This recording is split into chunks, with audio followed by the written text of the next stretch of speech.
5 करोड़ से भी ज्यादा लोगों को ये वैक्सीन लगी और उनको सुरक्षा मिली। माननीय मुख्यमंत्री महोदय अपनी योजनाओं में जिन गरीब कल्याण की बात करते हैं, ये ऐसा दृश्य था जब स्पेनिश फ्लू से 100 बरस पहले लोग काल कलवित हो गए थे। ये प्रधानमंत्री की दूरदृष्टि देखिए कि 80 करोड़ लोगों को लगातार अन्न देने का काम किया ताकि कोई भूख से मरे नहीं, भूख से कोई भूखा सोए नहीं। और राजस्थान के लोगों को भी 2 करोड़ से ज्यादा लोगों को उसका लाभ मिला है। माननीय अध्यक्ष महोदय, मैं और आप में से बहुत लोग साक्षी होंगे कि गैस कनेक्शन शहर में कैसे मिलता था। मैं खुद जब जयपुर में आया था तो मुझे सांसद महोदय के कितने चक्कर काटने पड़े थे।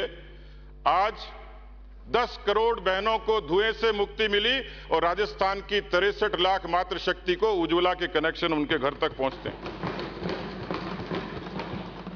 माननीय सभापति महोदय, राजस्थान का किसान इस बात के लिए अभिनंदन करता है माननीय प्रधानमंत्री जी का कि जो प्रधानमंत्री फसल बीमा योजना वाजपेयी जी ने शुरू की, आज राजस्थान के किसान को 20,404 करोड़ रुपए का उसको अनुदान, उसको संबल देने का काम मोदी की सरकार ने फसल बीमा के जरिए किया है।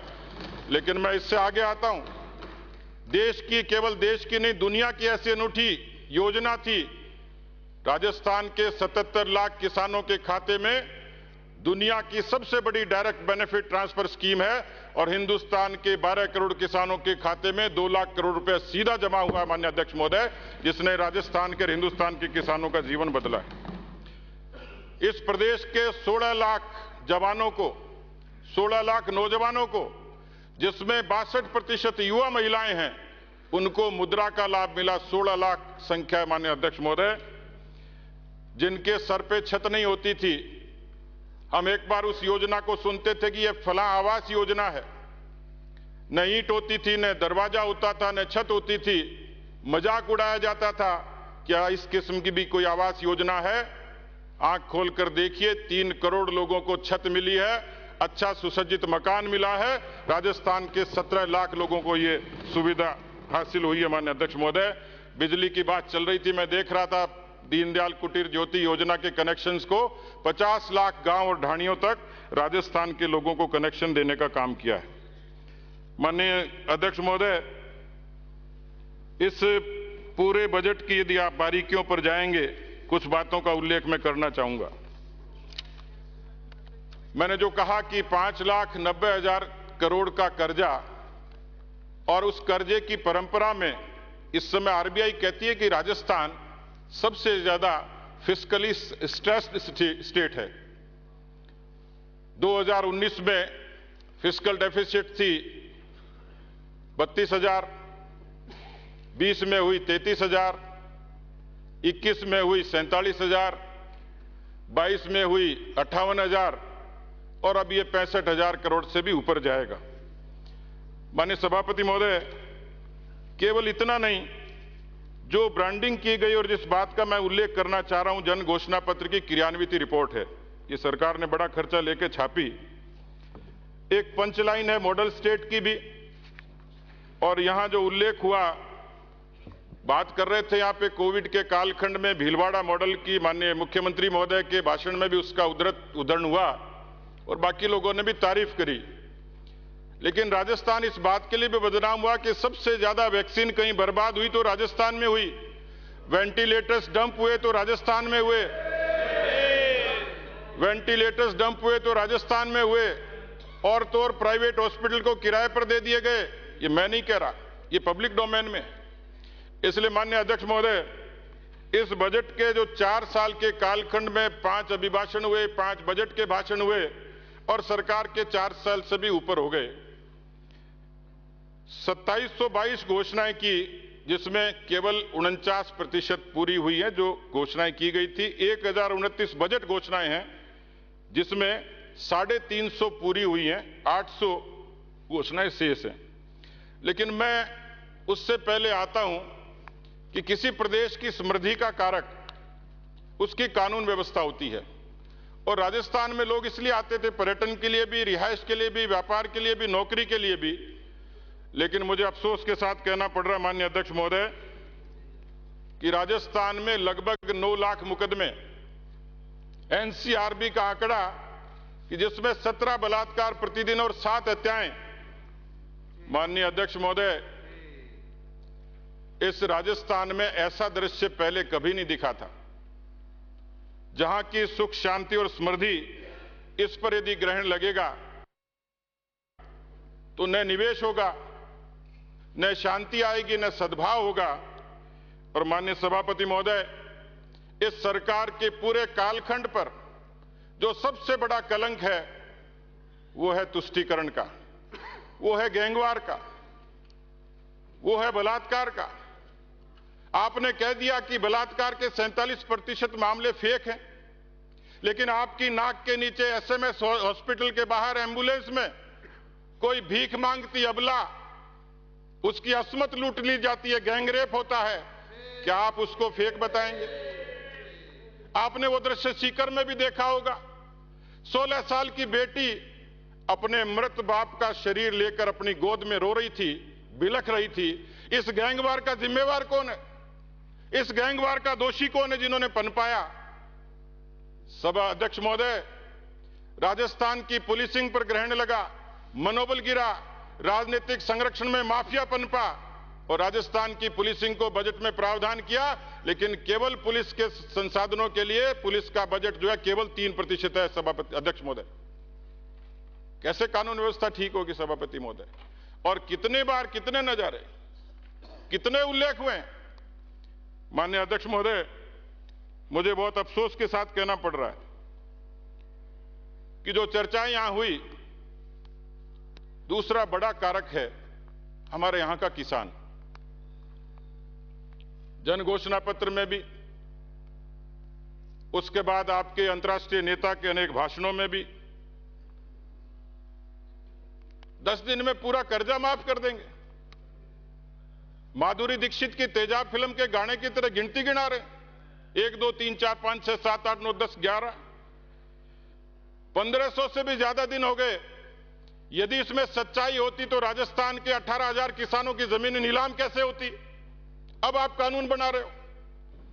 200 से ज्यादा किसानों ने आत्महत्याएं की और आपने वो भी देखा होगा कि राय सिंह नगर के ठाकरी गांव के सोनलाल कडेला ने लाइव वीडियो जारी किया और अपनी आत्महत्या करते वक्त कहा कि मैं कर्जे के कारण तंग होकर आत्महत्या कर और मेरी मौत का दोषी कोई है तो राजस्थान के मुख्यमंत्री हैं। ये पब्लिक डोमेन में माननीय अध्यक्ष महोदय। और केवल ये सोनलाल कडेला नहीं, सुरजाराम के साथ ऐसा हुआ, राधेश्याम के साथ ऐसा हुआ। राजस्थान के इन किसानों की आत्महत्याओं का कोई दोषी है तो ये कांग्रेस पार्टी की राजस्थान की सरकार है। माननीय अध्यक्ष महोदय, एक बड़ा कारक है यहां का बेरोजगार नौजवान और युवा। अभी मेरे से पहले साथी गिना रहे थे, मैं देख रहा था इनके भाषण के दौरान। हिंदुस्तान की बेरोजगारी दर है 7% और राजस्थान की बेरोजगारी दर है 28.3%। कम और ज्यादा क्या होता है आप आकलन करिए। लेकिन अध्यक्ष महोदय, दिक्कत यह है कि राजस्थान में पिछले 4 वर्षों में 10,000 नौजवानों ने आत्महत्याएं करी हैं, जिसमें 2400 विद्यार्थी हैं। 70 लाख बच्चों ने परीक्षा दी, 18 परीक्षाएं। कोई गरीब का बेटा, बात कर रहे थे गरीब की, किसान की, लेकिन वो तैयारी करने के लिए शहर में आता है, कोचिंग सेंटर में जाता है, उसका मां बाप पेट काट कर उसको वहां पर भेजते हैं कोचिंग देकर, ताकि नौकरी के सपने दिखें, उसको पूरा कर सकें। लेकिन जब वो परीक्षा केंद्र पर जाता है तो पता लगता है कि पेपर लीक हो गया। राजस्थान में पेपर लीक से बड़ा कोई अपराध नहीं। उस अपराध के लिए आप भले ही आज एंटी चीटिंग एसओजी की घोषणा करते हैं, एटीएस की घोषणा करते हैं, लेकिन क्या फास्ट ट्रैक में कोई किसी तरीके की त्वरित कार्रवाई करके किसी दोषी को सजा मिलने का काम हुआ क्या? लीपापोती की एक दिन बुलडोजर चलाया, वो भी किराएदार पर चला दिया, मकान मालिक पर चला दिया, किराएदार फरार है। माननीय सभा अध्यक्ष महोदय, इस विसंगति के कारण राजस्थान का नौजवान, चाहे संविदा कर्मी हो, चाहे सीएचए हो, जितने लोग हैं, जितनी परीक्षाएं दी, और मैं गिनाऊंगा तो एक लंबी फहरिस्त है, लेकिन राजस्थान का नौजवान आज हैरान है, परेशान है, हलकान है। उसकी दोषी ये सरकार है। कोई रोड मैप नहीं है। राजस्थान की स्टार्टअप्स की रैंकिंग नीचे है, यदि आप स्वरोजगार की बात भी करेंगे तो देश के मुकाबले। माननीय अध्यक्ष महोदय, मैं सुना माननीय मुख्यमंत्री जी को जब सरकार बनी तब भी कि हम जीरो टॉलरेंस पर काम करेंगे, लेकिन आंकड़ा ये कहता है, एसीबी के जो आंकड़े हैं, 600 लोग, 600 अधिकारी और कर्मचारी एवरेज ये हर साल ट्रैप किए जाते हैं। कई लोग आटे को लीटर में बांटते हैं, लेकिन मैंने देखा कि एक आंकड़ा कि हर 12 किलोमीटर पर राजस्थान में करप्शन होता है। हर 12 किलोमीटर पर कोई न कोई अधिकारी कर्मचारी पकड़ा जाता है। लेकिन तब हद हो गई अध्यक्ष महोदय कि जब सार्वजनिक समारोह में माननीय मुख्यमंत्री जी की मौजूदगी में, माननीय शिक्षा मंत्री जी की मौजूदगी में जब यह पूछा गया कि क्या तबादलों के लिए पैसे लिए जाते हैं, उधर से हां आती, अपेक्षा तो यह थी कि ना की आवाज आएगी। उधर से आवाज आती है हां लिए जाते हैं, फिर भी तसल्ली नहीं होती, फिर दोबारा पूछते हैं क्या पैसे लिए जाते हैं, तब भी आवाज आती कि हां लिए जाते हैं। राजस्थान में तबादलों के उद्योग ने राजस्थान की राजनीति को कलंकित किया। अध्यक्ष महोदय, माननीय अध्यक्ष महोदय, मैं इस डॉक्यूमेंट की, मॉडल स्टेट राजस्थान की जन घोषणा पत्र की क्रियान्विति की, उनका उल्लेख कर रहा था आपके समक्ष। इंदिरा रसोई योजना भरतपुर में देखा होगा आप लोगों ने, कौन खा रहा था, एक वीडियो देखा होगा, कितनी अनियमितता थी। मुख्यमंत्री लघु उद्योग प्रोत्साहन योजना, इसका आंकड़ा निकाल के देख लीजिएगा। महात्मा गांधी अंग्रेजी माध्यम स्कूल, हालांकि मैं उससे ना इत्तेफाकी नहीं रखता कि अंग्रेजी पढ़नी चाहिए, समय के हिसाब से महात्मा गांधी जी पक्षधर नहीं थे, लेकिन महात्मा गांधी अंग्रेजी स्कूलों की दशा देखेंगे, खोल तो दी, फैकल्टी नहीं है, अंग्रेजी पढ़ाने वाले नहीं है। मुख्यमंत्री युवा संबल, इसका भी आप आंकड़े देखिएगा। राजस्थान सिलिकोसिस नीति, ये मैंने कुछ सेलेक्ट किए हैं, उसमें आपने इसमें कुछ कंपनसेशन देने का तो कारण कर दिया, लेकिन आपके डॉक्यूमेंट में, आपकी नीति और नियत में कहीं भी इसका उल्लेख नहीं है कि सिलिकोसिस को रोकने के लिए क्या करेंगे। मुख्यमंत्री चिरंजीवी स्वास्थ्य बीमा योजना, मुख्यमंत्री चले गए। मुख्यमंत्री चिरंजीवी स्वास्थ्य बीमा योजना राजस्थान में पिछली भारतीय जनता पार्टी की भामाशाह स्वास्थ्य बीमा योजना थी। उसके बाद में देश की सरकार ने आयुष्मान भारत योजना लगाई, उसका 600 रुपए भारत की सरकार देती है, 1000 रुपए आप देते हो, लेकिन फोटो अपनी है, क्योंकि पीआर एजेंसी ने सलाह ऐसी दी है। माननीय अध्यक्ष महोदय, मैं इस बजट की उन बारीकियों पर आऊंगा जो राजस्थान की नई पीढ़ी से, राजस्थान की तरुणाई से ताल्लुक रखती है। राजस्थान की जो ड्रॉप आउट है उसको कम करने के लिए आपने पहले प्रावधान किया था कि स्कूल वापसी के लिए 300 करोड़ रुपए, अभी हुआ है 229 करोड़ रुपए। क्या कम क्यों किया कोई पता नहीं।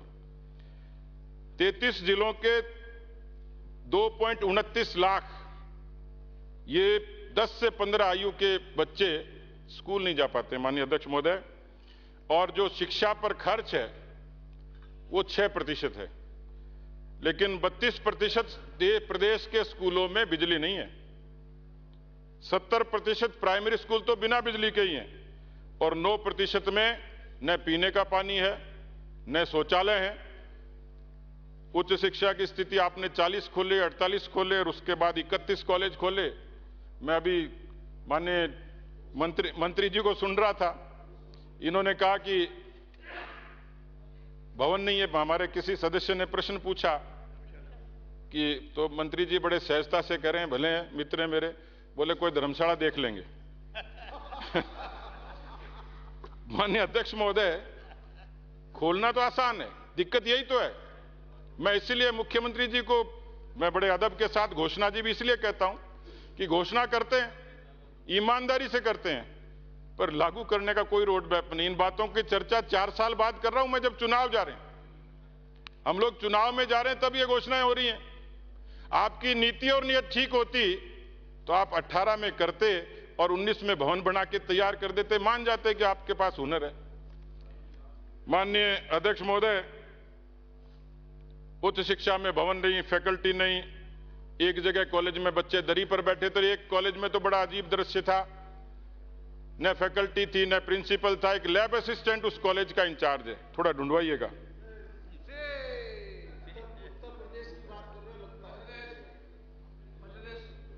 माननीय अध्यक्छ महोदय, आपने 2022 में 6,795 करोड़ रुपए पेयजल के लिए प्रावधान किए, 23 में 5,352 कर दिए। ये पैसे कम होने से 50 लाख लोग सीधे सीधे प्रभावित होंगे। जल जीवन मिशन, देश के प्रधानमंत्री प्रतिबद्ध हैं कि हर घर तक जल जाए। राजस्थान के 1 करोड़ लोगों तक जाना है। आप देश में 30वीं रैंकिंग है। अभी केवल 32 लाख घरों तक आपने ये काम किया है। भारत की सरकार पैसा दे रही है और आपने कहा कि हमारे बस की नहीं, इसलिए योजना का समय बढ़ाया जाए। 2024 तक आपको ये 1 करोड़ कनेक्शन देने थे। आपकी रफ्तार कहती है कि 60 लाख से ज्यादा नहीं दे पाएंगे। ये कमी किसकी है? माननीय अध्यक्ष महोदय, खेल और युवाओं के लिए खूब सारी बात हुई। मैंने अभी संयोग से बाड़मेर के शिव की कानासर गांव की एक बेटी क्रिकेट खेल रही थी और 36 डिग्री स्ट्रोक्स लगा रही थी। रेत में घरेलू बैट से मैंने खेलते हुए देखा, उसका वीडियो शेयर किया, उससे बात की। मेरे पास तत्काल जो देने का था, मैंने क्रिकेट किट पहुंचाया, तो उससे बात की कि तुम्हें क्या चाहिए यहां खेलने के लिए। उसकी एक बहन ऑलरेडी खेलती है। कानासर जैसे शिव के बाड़मेर के गांव में इस तरीके से खेल की प्रतिभाएं यदि पनपती हैं, तो मैंने पूछा उससे फोन पे, तो उसने कहा कि हमारे यहाँ खेल का मैदान नहीं है, पर आपकी घोषणा तो 2018 में हो चुकी थी कि आप हर पंचायत पे खेल का मैदान खोलेंगे, कोचेज की भर्ती करेंगे। लेकिन जिस तरीके से पुराने खिलाड़ी जलील होते हैं, मेडलिस्ट जलील होते हैं, उनका भत्ता समय पर नहीं मिलता, उनका बकाया समय पर नहीं मिलता, उनको कोई एप्रिसिएशन नहीं है। दूसरे प्रदेशों से सीख लीजिए, पंजाब और हरियाणा से सीख लीजिए। माननीय अध्यक्ष महोदय, इस समय देश में एक चुनौती है पोषण की।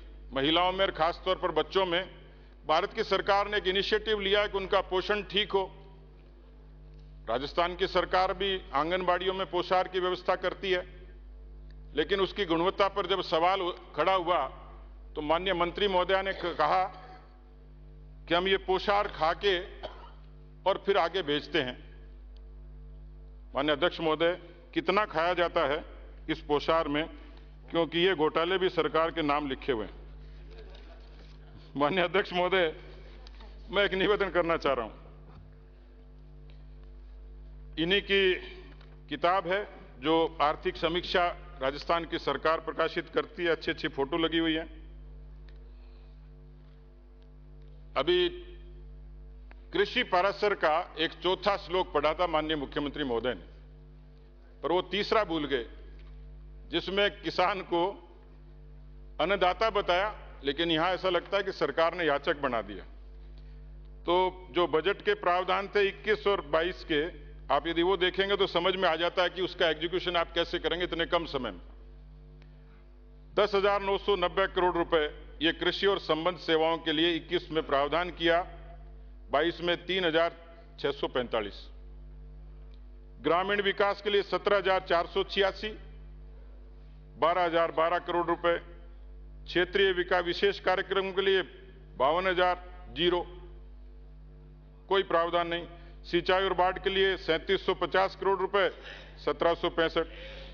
ऊर्जा के लिए 24,000 करोड़ रुपए, 15,905। उद्योग और खनिज के लिए 1,389, 1,143। कुल मिलाकर एक लंबी फहरिस्त है माननीय सभापति महोदय, लेकिन यहां फेंकी लंबी लंबी जा रही थी। सतत विकास लक्ष्य को लेके SDG की एक इंडेक्स प्रकाशित होती है, जिसमें भारत के और राजस्थान के अनेक राज्यों के आंकड़े प्रकाशित होते हैं।